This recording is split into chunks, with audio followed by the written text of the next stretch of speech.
Hey everybody, it's your old pal Mike. I hope you're happy, healthy, and safe, and welcome to my in-laws' basement. That's right, we're in another set of parents' basement while we're waiting to move into our new apartment, which we are very excited about here in the great city of Seattle. The reason I am before you today is that there's a subject that I think it's time to discuss based on the number of messages I've been getting recently. So you want me to work on your very cool guitar, and to be sure, I'm grateful. I'm so excited that you are excited about my work and feel that I'm a safe choice for it. And believe me, that means the world to me. In most cases, I am super happy to help, and chances are I'm going to be just as excited about your project as you are. But there is an equally good chance that I may actually need to decline the work. I might not be able to take on the job, and we're going to discuss some of those reasons in this video. Now, normally I wouldn't be making a video about it. This is usually a conversation that I just like to have through my Instagram DMs. But I have received some angry messages lately when I have declined for whatever reason, and I think it's important to set expectations because I can't work on every instrument. I can't fix everybody's guitars, and for various reasons, I may not even be the best fit for the job. So let's get into it.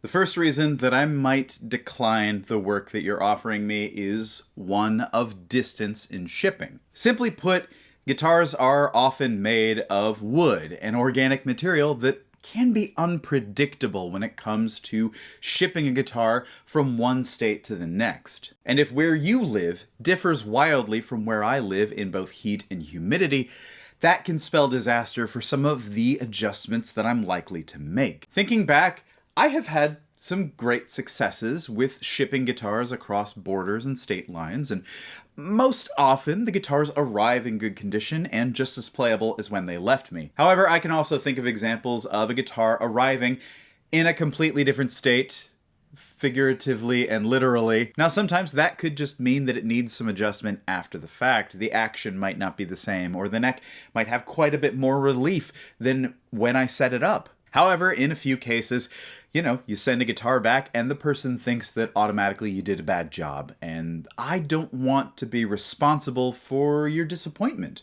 when in reality, sometimes it's just shipping. Now, we all understand with shipping services that guitars take knocks and bumps and, are often thrown in the back of a truck or delivered in a manner that is less gentle than the instrument might require. And when you couple those knocks with changes in heat and humidity and the way guitars can settle over time, sometimes shipping is just not a good idea for the kind of work that I do. So if at all possible, it's almost always best to have a guitar worked on by a person who lives within your, what's the word I'm looking for? Biome, your state. It's usually best to just have your guitar worked on by someone within your own region. The exception to that rule is when I'm doing work for a touring guitarist or somebody who travels with their instruments, much like Alton Brown. Recently, someone pointed that out to me and said, well, you took Alton Brown's guitars.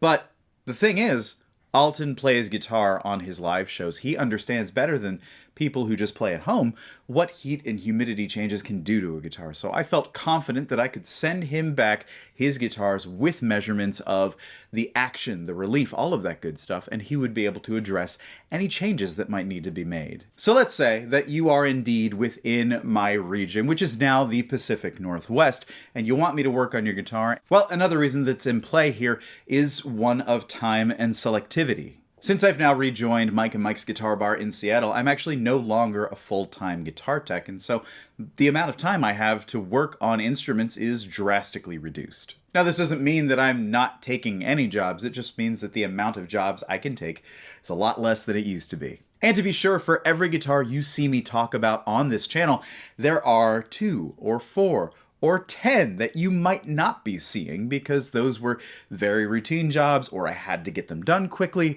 or any number of reasons. Often I'm only really discussing the most interesting jobs, or the jobs that are most interesting to me, because there's a specific component of the job I want to talk about, or I want to address broader setup techniques for whatever reason. There's also the added wrinkle that when I choose to film a job for content here on YouTube, that makes the job take 2 to 3 times as long as it should. That's with lining up camera shots, lighting, capturing audio, and then editing it all together. That stuff just eats up a lot of extra time. So all of that combined with my new job at Mike and Mike's Guitar Bar, where I'm creating content there, I simply don't have quite as much time as I used to when I was just a tech, or when I was just a tech and making videos. The next point I want to bring up is that I am very specialized, and I have done that purposefully over the last decade plus of my career because I'm especially passionate about a certain kind of guitar, being the Fender Jazzmaster and the Fender Jaguar offset guitars. Guitars with a floating bridge and a vibrato. Those are the things that I care about the most. Those are the things that I have dedicated so much time to, not only ensuring that my setups are spot on, but also sharing that knowledge so that you too can work on your own guitars. Jazzmaster and Jaguar maintenance is very different from, say, a Tele or a Les Paul, and I don't want to be the gatekeeper of knowledge. I want that stuff to be freely available for you to learn on your own. So it should go without saying that because I focus so heavily on one type of job that naturally I'm going to have to say no to a lot of others. And that's okay, because as much as I love Telecasters, Les Pauls, 335s, the truth is that most techs understand how to work on those guitars and can set them up beautifully without any extra work. But when it comes to Jazzmasters and Jaguars, I tend to prefer those, and I tend to say yes to them because they need a little bit of extra attention, and it's also true that not every tech in the world is as keyed into those things as I am. So when it comes to offsets, I am far more likely to say yes to those jobs than I am to anything else, and that's just because I love them so much. When it comes to other guitars, like say you've got a Strat that needs a setup, I may point you in a different direction because I know somebody who's going to do a great job on that. Piggybacking off of that last point, there are times when I may just not be the right guy for the job.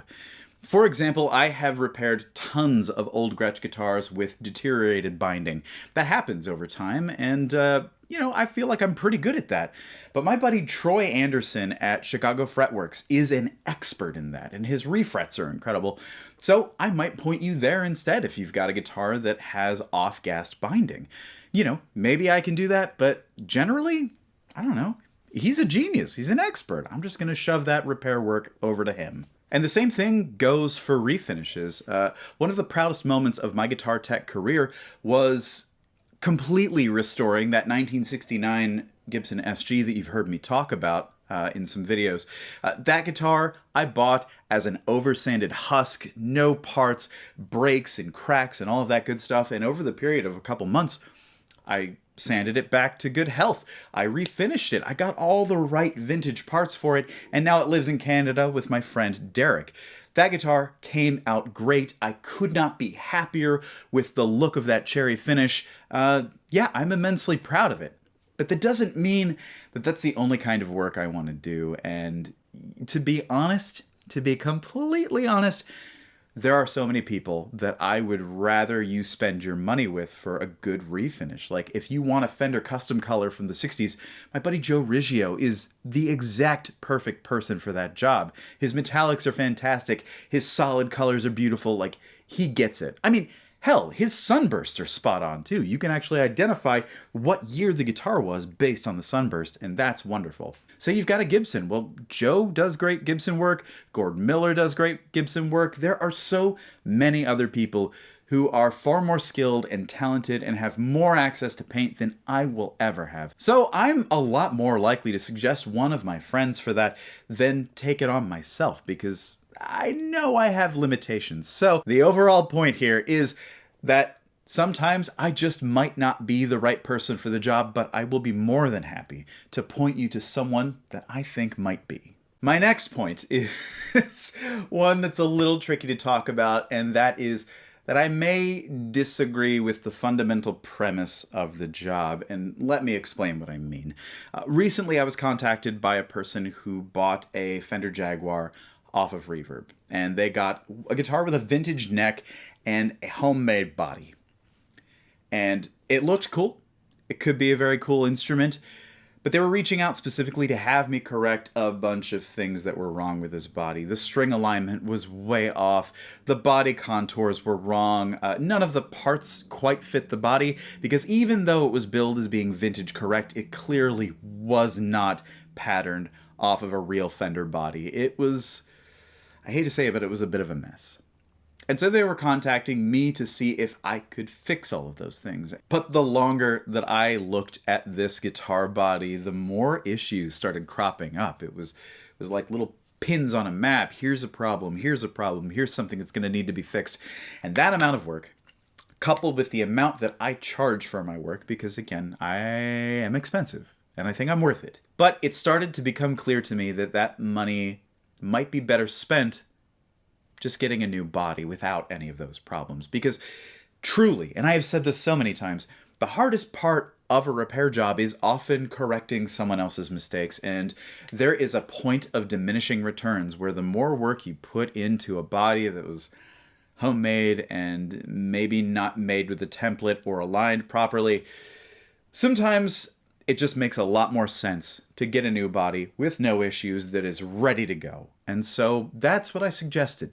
Without getting into the specifics of that particular message thread, I can say that that suggestion of mine was not well received, and probably because they had this great idea in their head about me working on their guitar, which again, I'm grateful and thankful that any of you would like my hands on your project. That means a lot to me. But sometimes that's not the best course of action, and after an angry response, I never heard from that person again. And that's disappointing, because I'm not trying to keep people from happiness. I'm trying to do my level best at helping your guitar be its best. And sometimes that means that instead of having me repair a thing that has many, many problems, there's a better way. And to be clear, none of this was this person's fault. They paid for a body that was purported to be something that it clearly was not. It was not well made. And I have endless sympathy for that. My heart went out to them, and I wanted to do whatever possible, but I just thought that the best path to success was to just scrap that body and get something a lot better. And at the end of the day, I'm not only accountable to you as my customer, but I'm accountable to myself. So naturally, I'm going to make the best suggestion that I can when it comes to getting your guitar back into fighting shape. So in conclusion, I'm just one guy. My life is very turbulent right now. Everything is completely brand new. I've got a new job. I live in a new city.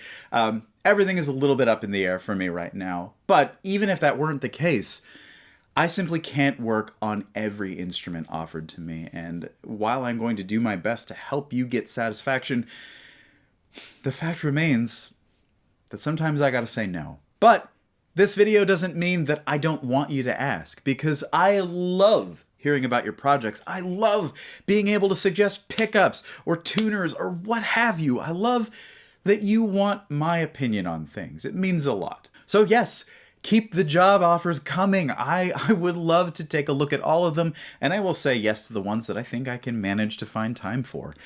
So please, yeah, keep hitting me up on Instagram DMs, and we'll see if we can't connect. And I've already got a few plans here in the Pacific Northwest that I think you're going to be very happy about. In any case, I hope that this video kind of explains where I'm coming from when I have to decline a job. And again, to be sure, I love that you're bringing them to me. I love that. And before we wrap up, a quick shout out to my supporters on Patreon. Y'all give me life. I appreciate you. Thank you for being such a wonderful Discord community. If you too would like to know how you can support the channel, please click the link in the description down below. In any case, I hope that you're taking care of yourselves and each other, and I will see you in that next video.